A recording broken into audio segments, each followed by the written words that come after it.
ধূপ ধুনো জ্বালিয়ে তুই পুজো দিলি কাকে,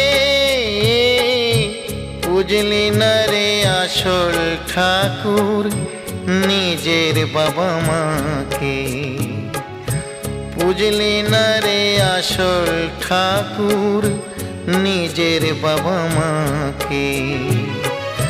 ধূপ ধুনো জ্বালিয়ে তুই পুজো দিলি কাকে,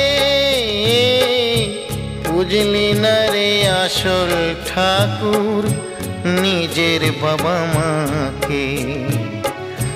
বুঝলি না রে আসল ঠাকুর নিজের বাবা মাকে।